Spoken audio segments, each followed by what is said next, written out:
Hi, my name is Jillian. I'm a doctoral student at Aspen University.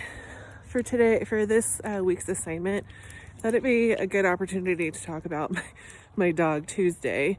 Hold on, let me see if I can show you her. Here she is. Oh, there she is. We're out walking right now. I feel like she's a really good example of the things that we were tasked with talking about for this week. So the first part is problem solving and the problem solving cycle. So it's also a good opportunity to do a little bit of a PSA on double merles. That's what Tuesday is. So she's a Great Dane who's a double merle. That means that she has the double merle gene. This is not something that you want your dog to have. So when two merles are bred together, two merle colored dogs are bred together, there is a recessive gene called the merle gene, and there is 25% chance that the puppies will be either deaf or blind or both. So Miss Tuesday, who is a big, probably 120-pound Great Dane, who's a big old love, is also double merle. And even though I love her, she thinks she's great, she's also incredibly challenging. And she's about 13 months now, and we've had her since she was 4 months. And the problem is that most of us, including me, when we adopted her, didn't know how to communicate with a deaf dog. We, as humans, tend to teach our dogs to communicate verbally, but dogs don't communicate verbally. It's something that we teach them to do. All of their communication is based on behavior and smell.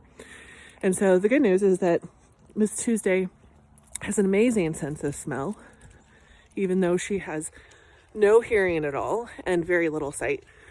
We actually don't know how much she can see. So the problem that we had was just learning how to communicate with Tuesday.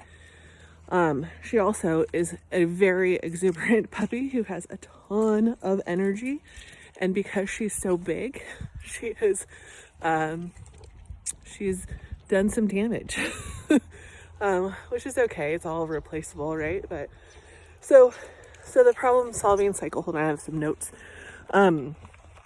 So the first task in the problem solving cycle is to define the problem. So that's what I just did for you. I just defined the problem is in relation to Tuesday. So next is to analyze the way that the problem has happened. So I kind of did that as well, like just explaining what the double merle gene is and, how it happens, what it means for us, and what it has caused in our household. Next is to weigh your options and your solutions. So I've done a tremendous amount of research on double merle dogs and deaf dogs and how to communicate with them. There are so many different ways that people teach on how to communicate with a deaf dog. There's so many ways to how to communicate just with a hearing dog. And then it's actually harder to find information on how to communicate with your deaf dog, which has been relatively frustrating. But luckily there is some, and there's also a lot of debate, like anything else. People get very emotional about their dogs, as they should. And so there's a lot of information about, or a lot of debate rather, on how to communicate with your deaf dog. So I weighed a lot of options and a lot of solutions. Next on the cycle is to implement the solution. So that's what we're doing. That's one of the things we're doing right now. So one of the solutions that has been really important for us is to take daily long walks. And this has been actually a really good way for us to learn how to communicate with each other. It has forced me, sometimes in a really frustrating way, to learn how to communicate with her. So like she just stopped right now. If I want us to go, I can't say, hey, Tuesday, let's go. She's not going to hear me. There's also a lot of benefits to her being deaf and partially blind. When you're out on walks, she doesn't hear and see things that other dogs would react to. But regardless, this is one of the solutions that we implemented. So that's the next step. Lastly, on the problem solving cycle is to monitor progress.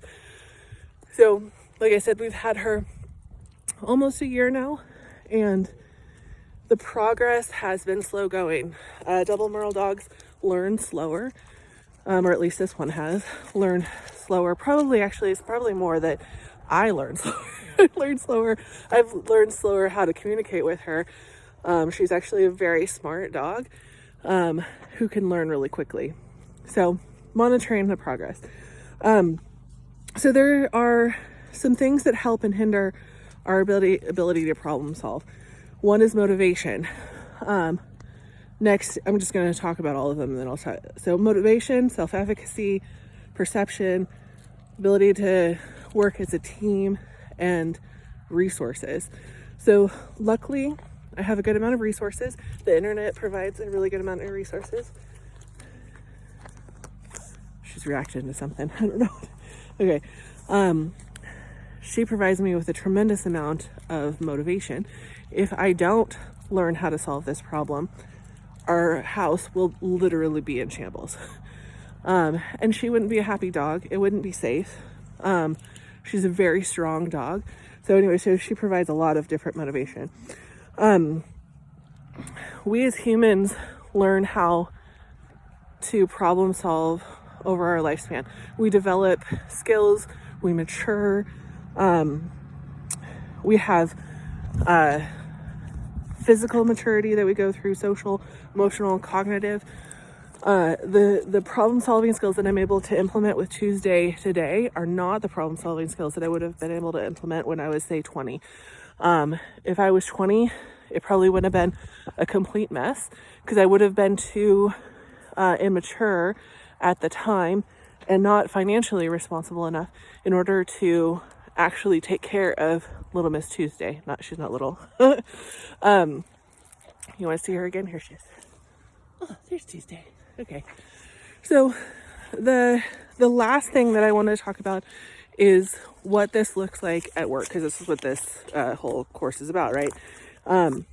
What does the research say? So good news is, one, creative thinking and problem solving is incredibly important at work, right?